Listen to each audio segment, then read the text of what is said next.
cable companies making a comeback. And I like how you said it. Like, are we going to start getting nickeled and dimed again? Right. So I'll start it off with this. This is exactly how I threw it at Rojas. I said, well, I'm going to elaborate a little bit more, but we all ran, or a lot of us ran from the cable industry, the cable services, because they were nickel and diming everybody, right? I'm not going to lie. I worked for one of the largest telecommunication companies here in Canada, and I worked I did all the businesses, including cable. So if someone called in about, packages or whatever, I had to give them the whole spiel, and the packages is this amount and the packages is that amount, all that kind of stuff, right? And once we start adding all those packages in, it starts to get very pricey. I mean, we've done a podcast with Ken from Ken Mullen, right? And he said he was paying upwards of close to $300 a month once he added in all of his sports packages. It can get very pricey. So people moved over to things like Netflix and a lot of the applications like Tubi and Crackle and whatever else they could to diversify and bring down their monthly expenses of consuming entertainment and content, right? And for a long time, I think that Netflix was very diverse and there was a lot of different content available. But then we started getting companies like Disney Plus, and we started getting, Amazon Prime, and then we started getting a bunch of other companies. Quibi tried to come in, and Quibi died, and we have Roku TV, and then the next one that's coming out of the woodworks now is Paramount Plus, and it's like, at what point do we have to say stop? Like, are we going to have a company that comes in and starts offering streaming bundles that gives you Netflix, Disney Plus, ESPN Plus, like all these other things, HBO Max, Peacock TV, Paramount Plus, and they bundle it and consolidate it into a package and they give it to you. But those packages are probably going to be upward of $100 anyways. Right? Well, so with, like, we got to go back old school. Back in the day when cable companies were out there and they were doing like your basic TV channels, even though they were free, even though you're just like, I don't want I just want the basic channels. I don't want the cable. I don't want the premium cable channels. I don't want any of the cable channels. I just want basic channels. You would still get charged like $40. Yeah. Something pretty cheap. When what's kind of, this was me back in the day, I would say, look, why do I got to pay these companies when I could just put an antenna? I don't care if I go old school. Even the new TVs coming out, they still have that antenna port in the back. You could still add some sort of an antenna to get free over the air channels. So why would I pay a cable company? But that's the thing. They're just like, hey, so to get TV, you have to get us. That was their stitch. It's kind of like, you want a phone? Cool. You got to buy it from me. Mm-hmm. You want TV? Cool. You got to buy it from. So that was the thing. Everybody was like, okay, I guess we have to pay for it. So at that point, once they got you for those $40, again, free over the air, you can get an antenna and they're free channels. So when they say, hey, well, why don't you do like the basic cable where you get like TNT and you get like a couple bonus channels, like they'll give you like, hey, look, you'll get your basic channels and then we'll give you an additional 20 channels. Instead of you paying $40, we'll just charge $10, $50. Right. So they make it seem very enticing, like, ooh, it's only $10 more and I get how many more channels? Right. Cool. And then it becomes a numbers game.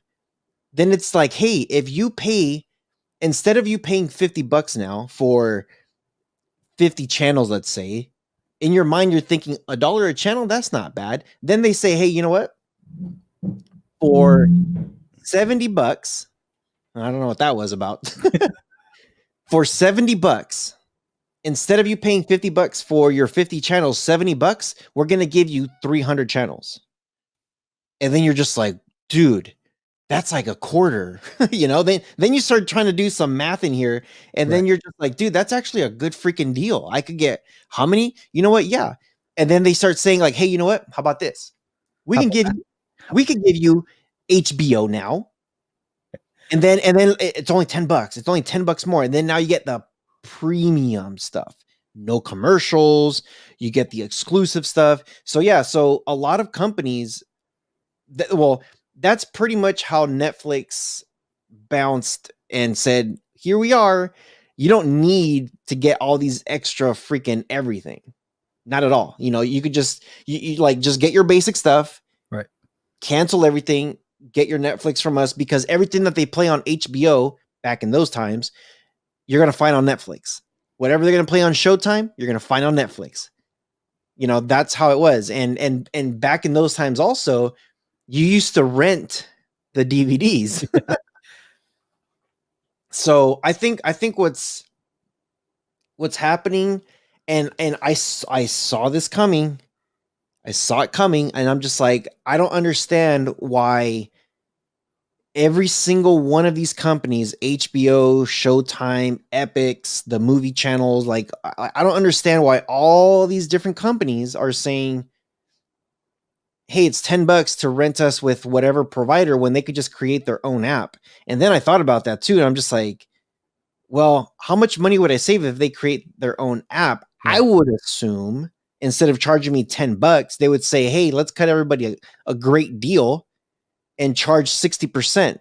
Here's $6, and you guys could get us directly. And then I'm thinking in my head, cool, I'm saving 40% per movie app or movie channel. I'm like, that's actually a pretty good deal. For like $20, $30, I can get every single one of those movies. But like you just brought up Paramount Plus. There's companies now, Peacock, NBC owns them. WWE. WWE, well, WWE, freaking Vince McMahon he's a really good marketing genius, and then he puts his foot in his mouth somehow. I have no idea how he does it to himself every single time. But yeah, WWE sells themselves to Peacock now. And it's just like, you guys had a really great, amazing thing. What happened?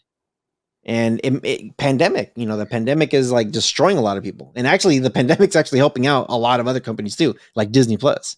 It's crazy because I think that they're doing it in a way where we won't even notice until the smoke clears because they all come in the same way. Oh, it's $5. We're only a $5 service. And then what happens? Netflix started at $5, right? Now they're at what, 20? Mm-hmm. Right? Yeah, Disney Plus started at $5 too. I think they've had a price increase since then. It's like it's $1 more. Dollar more.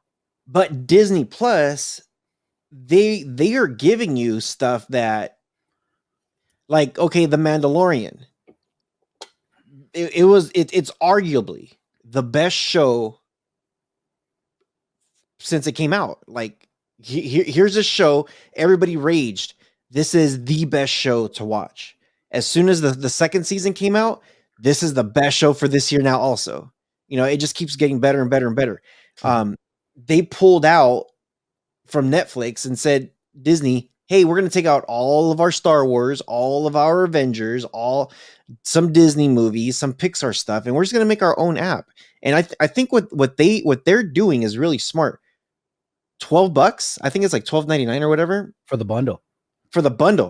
Mm-hmm. You get Disney Plus. Now with Disney Plus, you get shoot, hold on. You get the Walt Disney stuff, the Disney cartoons, the Disney movies, all the Disney stuff. You get all the Pixar Studio stuff. You get all the Star Wars, all the Marvel, and all the National Geographic. And I'm like, that's pretty nice. And then they said, hey, you know what? Let's bundle it. We already own Hulu. Why don't we just bundle it with Hulu and ESPN Plus? Now, if you do that, you get to watch some of the MMA fights now. You get to watch some of the pay-per-views that they got. You get to watch several things now. Yeah. So Disney is doing it right. And it is, it's $6.99 just for Disney Plus. If you go at the $12 mark, then you get all three services. I think Disney is doing it really smart though, because they're trying to get all this stuff together and just bundle it up. It's almost to the point where it's just kind of like, do you need live TV anymore? Because if you watch pay-per-views or sports or anything like that, we own ESPN. Get the bundle and you're good. Okay, cool. You're not a sports person. You want to watch some history stuff? Fine. Here's the National Geographic Channel. You got kids? Cool. Oh, wait, you're the kid? We got you too. Well, I mean, so and hold on real quick. Digital Slang made a very good point. What's up, Digital? Good to see you, man. He says just use T-Mobile. They will pay for your Netflix. We did an episode just recently. A big shout out to Alan, by the way. Thanks, Much Alan. appreciated. Much appreciated, man. The thing is okay, think about it like this. We did an episode just recently that Netflix is slowly phasing out. They've lost like billions of hours of content to all these other providers, HBO Max, Disney Plus, freaking Paramount now, Peacock, like all kinds of stuff. So think about it.